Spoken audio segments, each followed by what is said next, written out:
Hi everyone, welcome back to Spotify for Podcasters Masterclass. Okay, it's been a minute since our last episode, so make sure to go watch the rest of the series over on Spotify. Speaking of watching on Spotify, you may have noticed that many of our podcasts now include video, so that's going to be the focus of today's episode. More and more, the definition of podcast is expanding to encompass content that's not just for the ears, but also for the eyes.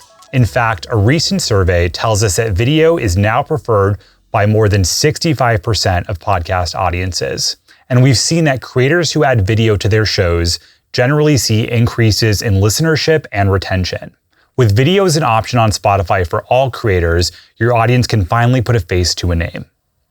In particular, we're seeing that younger generations are the ones gravitating towards video pods, with Gen Z being the most likely to watch. Personally, I start a show by listening in the car on my way to work, and I finish on my couch with the Spotify app on my TV. You know your show best, so you know whether video or audio only makes sense for you. For instance, I love Crime Junkie, but I'm not craving any visuals there. However, video really has potential to add a lot for the right shows. It gives you a chance to show what you're talking about and lets your audience see your face. To those of you who don't consider yourselves podcasters but distribute video on other platforms, keep on watching.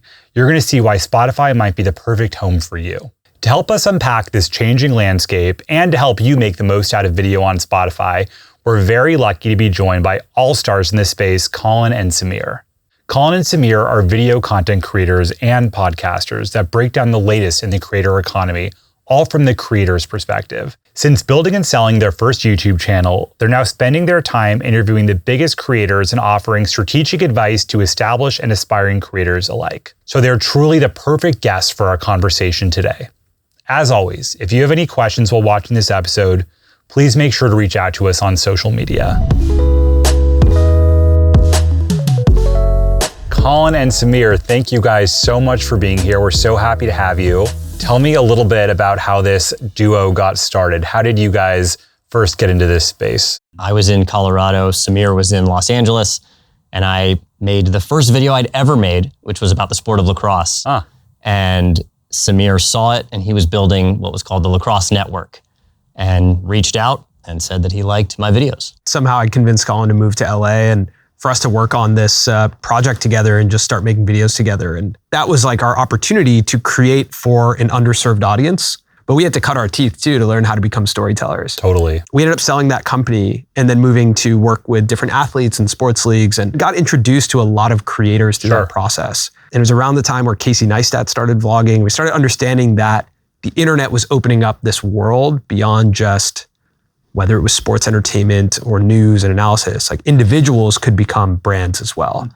And we left and started a channel called Colin and Samir with no plan outside of just our names. You started the podcast in 2018, which is somewhat early in podcast years. Tell me a little bit more about the genesis of the podcast. How did you guys really dive into becoming the creator's creator and really deciding to program for this unique audience? In 2018, while we were trying to have a career takeoff in video as creators with our own platform, what we found was we ended up becoming more of a production company. People would see our videos and then they would ask us to make videos for them, and that's how we would make a living. The podcast we started in 2018 as a space to truly understand ourselves and what we were going through. And what we found with the podcast was that it was the one thing we could do consistently. It also built the muscle of us being able to speak about creators, which is what we do right now. And thirdly, it allowed us to cultivate a diehard group of audience, of community, because it was the only thing we could actually do every single week. It was the only thing we could do that was low lift, that gave value to our audience, and that we enjoyed. That like when we would finish recording, we would feel better about it. There were days we would record where we would both be in a bad mood, and we would come out of it on the other end like really excited. And that was a sign to us that we should keep going.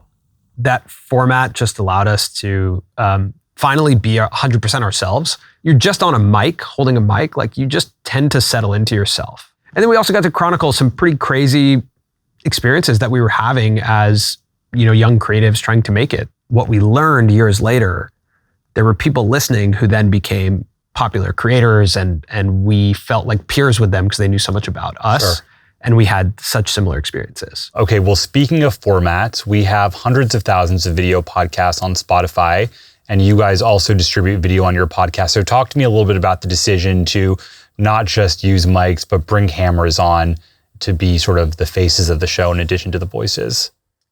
We added cameras to the podcast in 2020, and I think it saved our career.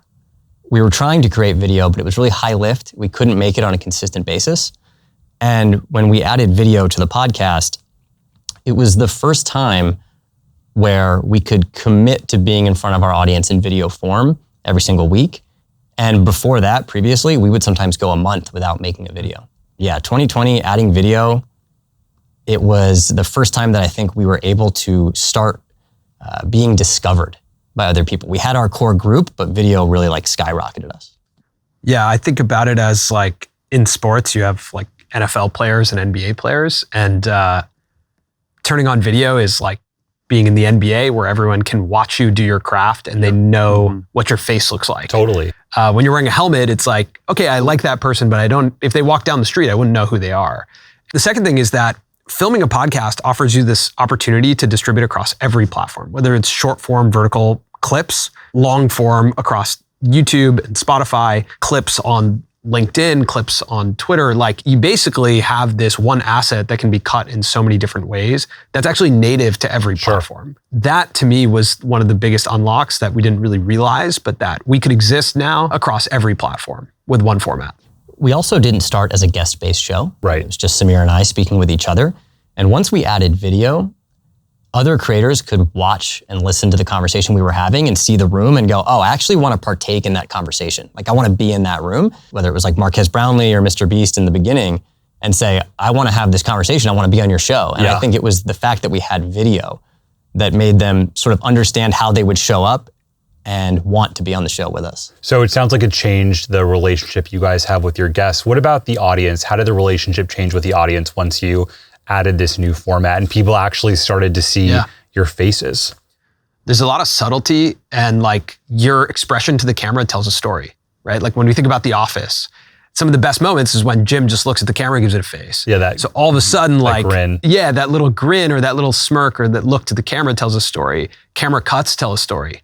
Like if we are maybe arguing and the pace of the edits is ramping up, you feel the energy of that too.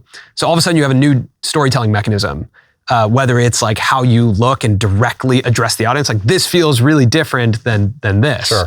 And if I'm watching, that's like a really exciting thing to feel seen and be like, oh yeah, they are talking directly to me.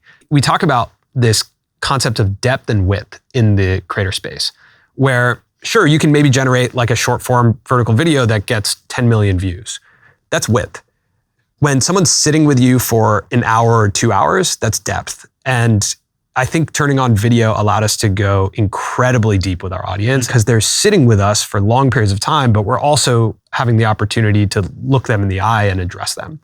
We started to be able to build inside jokes and lore that was not strategic at all. Totally. Right? And that starts to build community. Talk to me a little bit about the technical lift of adding video to the podcast. How much did you guys really have to think about that in terms of the investment versus the potential return? In the beginning, it was a very simple lift. It was like 2 lights. Someone was throwing out a round table in the office next to us. And we were like, we'll take that. And then we just were like, I guess we could set up a podcast here. And so it seems like these mics attached to that table. It truly was like that. It was like, all of a sudden we have everything we need. And it was like 2 tripods, 1 camera on Colin, 1 camera on me. And we just tried it. And we're like, oh, that's nice. Let's set up a 3rd camera. We set up a wide angle, and over time since then, since 2020, I mean, we've gotten more efficient with how that operates. There's also more software. Originally, it was just bring the cards in, look at it on Premiere, and manually cut the angles. Today, we use an AI software for that just kind of goes through it. In a few minutes, we're already cut, and we can just watch it back. How do you guys think about giving advice to creators who are thinking about whether or not to add video to their show? What are the types of shows that you think would benefit from video? And are there any shows that should stay audio only? That's a great question. I think that's so creator dependent. I think because we consider ourselves an education show. And so sometimes we're building graphics. Sometimes we're showing B-roll. We're speaking about a specific video and we're actually showing you the video. And so the show is very much enhanced through the video. I think as you're thinking about adding video, I think the first question is why? Like for us, that answer is education. The second piece is like, what does your video look and feel like? The energy of sitting on a couch is very different from sitting on a table. Having lavs on is very different from speaking on mics. And so thinking about what your show is very important. Call Her Daddy, for example, like sitting on couches, it's a very cozy, comfortable, intimate show. Our show's a little bit more about the business of being a creator, more educational. So people are leaned in, speaking in mics on a table.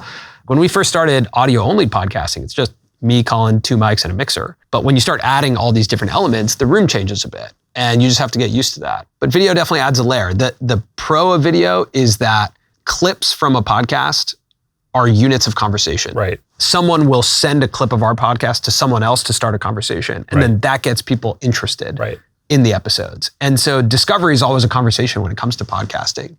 And I think one of the greatest ways to be discovered is having video clips out across every platform. Did you guys see a boost to your audience once you started distributing video? Absolutely. Absolutely, yeah. Yeah. Audience is one thing, but as a creator, you also want to think about your brand. Sure. I would say there was a boost to the Colin and Samir brand when we started distributing video. What's really interesting about the Spotify experience is that as a audience member, you have the choice to listen or watch, and you can actually make that choice multiple times in a single episode. And as creators, like we think about this all the time, that we ask ourselves the question, is this piece both listenable and watchable? If there's something that is not just listenable and needs to be watched, we make sure to call it out. That like, if you're listening right now, this is a moment when you should come watch. Got it. You instruct the audience like this is the time to look down at your phone or on your screen. As you guys know, we recently launched comments on Spotify. Tell me a little bit about the importance of comments for you guys over the years for your podcast, having the ability for the audience to tell you what they're thinking. I mean, it's super important for feedback, super important for community building. This is absolutely a two-way street. Everything we do is creating our show with our audience, not for our audience. And so we listen to what they have to say. I think that's really important because there's this world where both as creators and consumers, I think we need to understand what the culture of content is on a certain space. Yeah. And right now there is a culture on Spotify, and as video comes on, I think that culture will dictate how creators come to the platform too. If I'm a consumer, I want to have impact on the shows that I'm watching. It's more fun if I'm involved in the show. Sure. And so giving that opportunity is huge. It's also a space where like inside jokes form and community forms. And I think that is unbelievably important. Like we are social beings, and I think the opportunity to make friends or joke around with each other or joke around about subject matter that's in the show, I think creators are really good at solving how to play with comments and play with chat. I also think though that as creators, you can play with your platforms and what goes out on each in a really interesting way. Like we released an episode one time that was 45 minutes on YouTube, but the full conversation was 2.5 hours through Spotify. Very cool. And we saw a huge lift on like people coming from YouTube to finish on Spotify. What would you say to creators when it comes to the concept of discovery on Spotify? Like if someone's launching a new show and they want it to be a video podcast and they're coming onto Spotify and they're trying to build an audience, like how do you talk to creators about that? It's great for creators, established creators, to come onto Spotify and start a podcast. But if you're a video creator that has content that might feel like a podcast, I would encourage you to start distributing it on Spotify as a test to see what happens. I think we, as you guys mentioned, have a great ability to get people to come and consume content week after week. And I think that as the term podcast has expanded, as more video has been added to the platform, we're seeing a larger type of content be successful on the platform, and that's allowed for more opportunity for a wider range of creators. How would you talk about monetization to a new creator who's coming on? Maybe they're distributing across YouTube already, and they want to come on to bring their video onto Spotify. Yeah, I think actually we've got a really great solution for creators coming onto Spotify, which in just a few clicks allows you to insert ad markers and have Spotify start serving ads onto your content. What about membership and like pay-gated content? I think that creators should be exploring all revenue streams. We've got a bunch of great integrations on Spotify that allow you to integrate your gated content. We launched integrations recently with Substack, Patreon last year. We have integrations with Supporting Cast, Supercast, all of the major players in this space. And I think it's a great option for creators to diversify their revenue stream if they believe that there's an offering that makes sense for their audience. And so we highly encourage creators to explore it. I actually think as you come over to Spotify and podcasting, recognizing like the loyal base is actually the best understanding if you have the opportunity to go into membership. Yeah. I mean, I'm sure if you were to look at your retention, your episode to episode retention on Spotify versus other platforms, you'll find that it's high. high on Spotify. It's high. The one thing I'll say, it's a bit tangential, but I feel like today, algorithmic views are incredibly available. Like you can study algorithms, you can find ways to get viewership. We have some videos, some short form videos that have 40 million views. But I would rather have 10,000 people who come back regularly and listen to us every Monday than 40 million algorithmic views on a content format that, might not come back every Monday, right? Or doesn't allow people to have a depth of connection with us. What you really want, if you want a career as a creator, is to build brand, right? And that may be fewer people, but it's people who are there for a longer amount of time. We talk about it, the difference between a memorable view and a forgettable view. And with the amount of content that exists today, you could go home at night and not remember what you watched in your feed. Just like swiping, you might not remember it. You probably remember the podcast you listened to. Yeah. And I think that is really impactful to think about the concept of like, be a memorable view. We've been talking to a lot of creators in the video space, really encouraging them to experiment on Spotify and distribute their video on our platform. What are the types of content, video content, that you think should be on Spotify but aren't on Spotify today? I would say the first thing is that a lot of creators would probably be surprised how listenable their content is. Like take video even out of the picture. I would recommend, if a lot of creators are even thinking about, should I upload this to Spotify, a world where it is a bit mixed. There's video, there's audio, you can be switching back and forth. Just try listening to one of your videos and seeing if it's an enjoyable experience, or having a friend do it. I know for us, like the majority of our catalog is very listenable. If you have video in your format, I think you should consider it, because it's a very simple process to upload video to Spotify. And I think even when you think about the environments that people are engaging with the app, it could unlock some ideas. So when my wife and I are cooking dinner, we listen to music, the app's open. Could we pop over to a cooking video? Probably. And so I think if you push and think about those environments of like, how are people engaging with Spotify? And then you think about your own format, it probably fits in. We've talked about strategy extensively. You guys do it all. I'm going to let you guys do what you do best, which is talk creator to creator and run through some tips about how to get the most out of your video. All right, if you're still watching, you're probably interested in uploading video to Spotify. So let's talk about that. If you're looking to add video to a podcast, my number one piece of advice would be to come up with a production setup that is attainable and easy for you so that you can remain consistent. You want to reduce the amount of friction between your idea and actually putting it out into the world. So if you're someone who travels a lot, think about a travel setup. Is that something that you're filming with your phone? Are you filming it into your computer? Are you bringing a DSLR with you? If you're someone who likes to go to the same place every day, then I would leave your tripods and everything set up. So it's really easy to just sit down and record. Making it really easy for yourself to do this is your path to consistency, and consistency will build community. And one way to do that is to create some consistency in your set.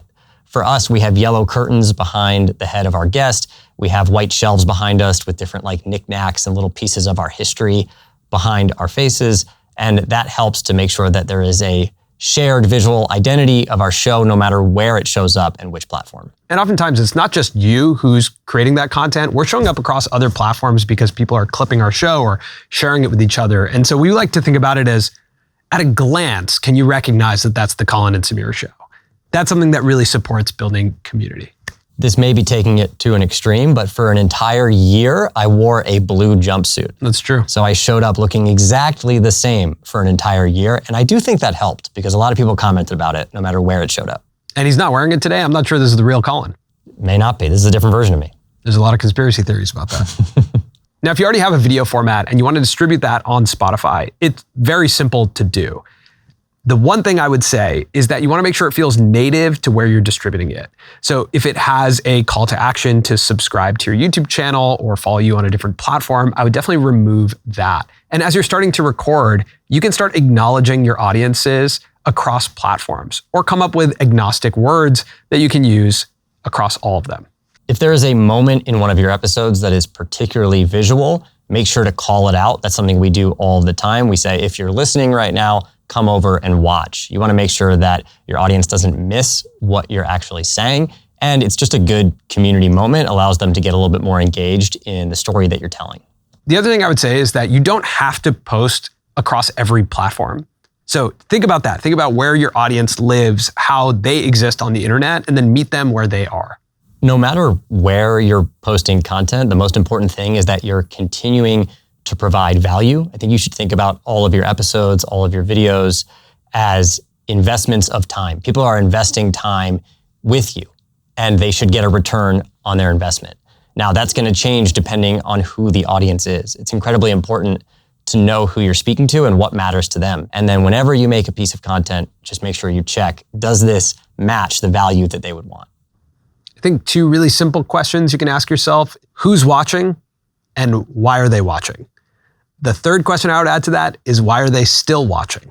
So as you are watching back your video, at every instance, you should ask the question to yourself, why are they still watching right now? Is there a question they're waiting to be answered? Is there a loop that hasn't been closed yet? So ask those 3 questions to yourself. Who are these people? Why are they watching? And then as you're watching back your video, why are they still watching? I think one of the most important things that you need to do first is make sure that when someone clicks and listens or watches, what they see right in the beginning matches the expectations of what you as the creator said was going to be there. I think that's the most important thing. There are too many other places that audiences can go. So you need to first make sure that you're meeting their expectations and you're building that trust. And then you can work on exceeding those expectations, giving the audience an opportunity to keep watching. When you're thinking about like long form storytelling, so if it's something that's a 3-hour conversation or even an hour long, we oftentimes think about our pace. So upon click, you immediately get this understanding of everything that we're going to cover in this episode, and it happens at a fast pace.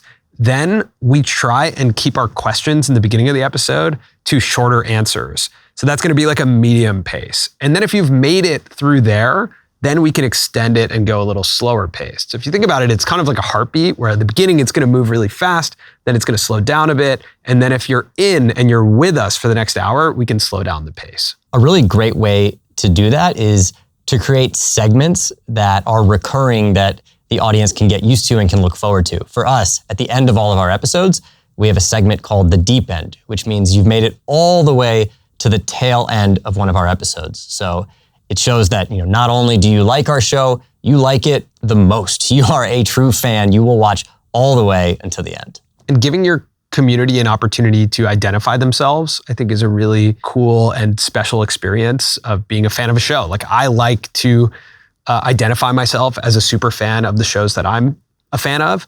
And I think giving your audience that opportunity is really cool. And giving them new vocabulary. Mm-hmm. Members of our audience who make it all the way to the end, the deep end, call themselves the deep enders now. Mm-hmm. So that's a new thing that we didn't come up with, but they can all identify themselves not only to us, but also to each other. There's a lot of steps in creating any good piece of content. And I think when we were first starting out, we would try and get to production as quickly as possible. And we were really confident in our ability to edit and spend a lot of time in post-production making the story.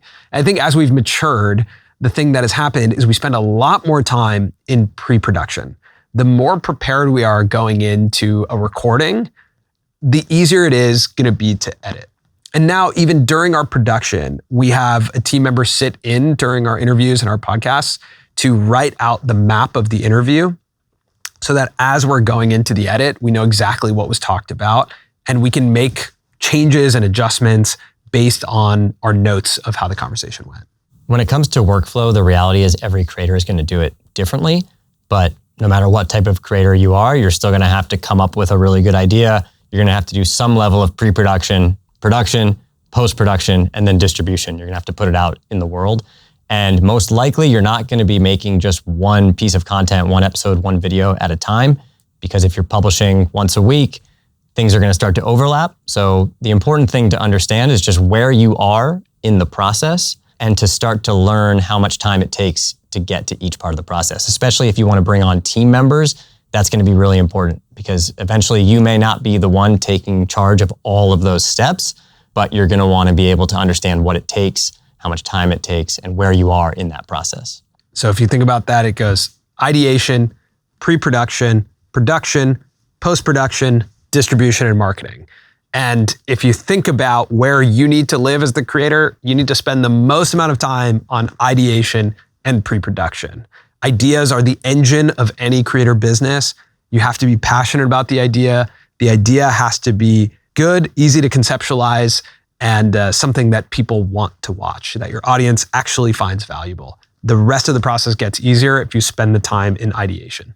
Yeah, if you don't have a good idea, like the latter half of that timeline just gets longer and longer and longer. And more painful. And keeps expanding and you don't really want to do it again. It's riddled with self-doubt if you don't spend time in the ideation. When it comes to marketing one of our episodes and getting the most out of the production, one of the things I think about first is how can I actually transition from video and audio to text? There are platforms where you can tell a story in the fewest amount of words. I'll often grab one of the most interesting quotes from one of our episodes, post it by itself or post it with a photo.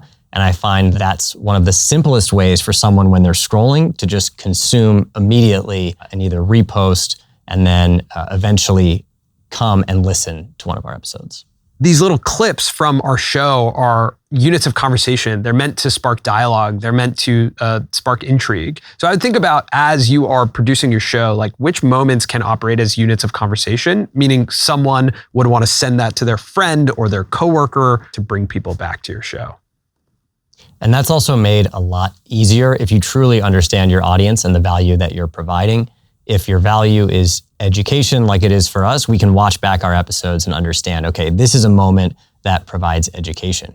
Whereas if there's a funny moment from one of our episodes where we're all laughing, that's more about like community building. It's not our core value. So that's something that we probably will leave out and not necessarily clip.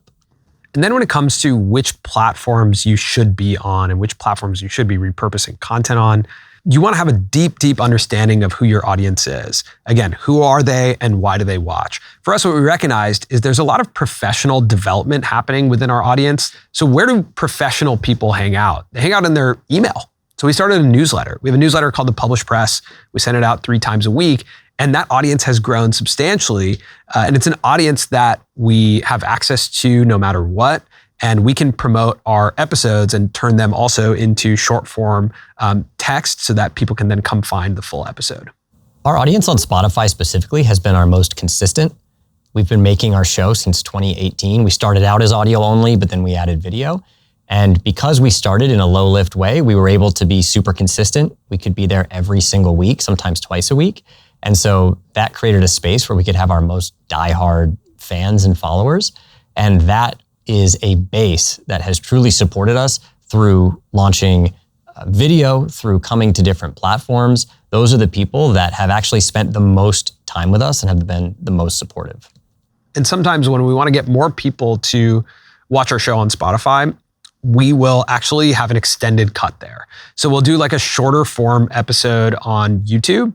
And then we'll say, if you want the long form, uncut, raw version of this, it's actually up on Spotify. And we recognize that the people who consume on Spotify, they're willing to sit for longer periods of time. And so it's okay to have a much longer video there. So your platforms can interplay like that, and you can drive people from one to the other. Video has had a big impact on our audience on Spotify. I mean, just by the data, people are watching longer now that we have video on our show. And outside of that, when we meet people, it might seem obvious, but we are immediately more recognizable because we're on camera in our show. And people are looking at us now and they know our mannerisms. We have, again, little quirks or facial expressions, and we can give glances to the camera. It builds a much more intimate relationship with your audience. So if you're looking to add video to your show, I think one of the best pieces of advice is to move slow. The most important thing is that it's sustainable for you. Shows like this, they take a really long time to build community, and you have to stay committed to the process. Yeah, I would say if you want to find success, you're going to have to do it potentially for a very long time. And to do something for a long time, you have to enjoy it. I think that's one of the keys that has allowed us to find some success, is that we have moved slowly when it comes to leveling up our production. And that has allowed us to focus on what's really important, having the conversations we enjoy, not necessarily worrying about the cameras and the production. Yeah, and adding a camera, like, it does change your relationship to creating, and you just have to develop a relationship with that lens. So getting reps of doing it over and over, that'll allow you to settle into the production. And then obviously adding video adds more considerations, like when you're editing, you're gonna be editing differently because now there's video. You might be cutting angles, you might be punching in and punching out, you might be adding graphics and animations. And I think audiences like to watch a show develop. It's okay for your show to go from here to here in terms of production quality. I think it's really fun as a member of your community and as a member of your audience to grow with your show. The only thing that really changed when we started uploading video to Spotify was that in our episodes, we made sure not to call out any specific platforms. You know, we used to say a lot of things about watching. Now we actually just acknowledge whether you're watching or listening, because that is the reality of what we're making. People are either watching or listening, and they may be going back from doing one or the other. Outside of that, it's really just exporting the same video and uploading it in two different places. So hopefully you feel more comfortable about adding video to Spotify. And if you made it to this part of the masterclass, then you are truly at the deep end. This is the deepest end. You're with us here in the deep end of this masterclass. So welcome. Thank you for making it this far. And if you have more questions about video for Spotify, you can leave a comment here on this masterclass.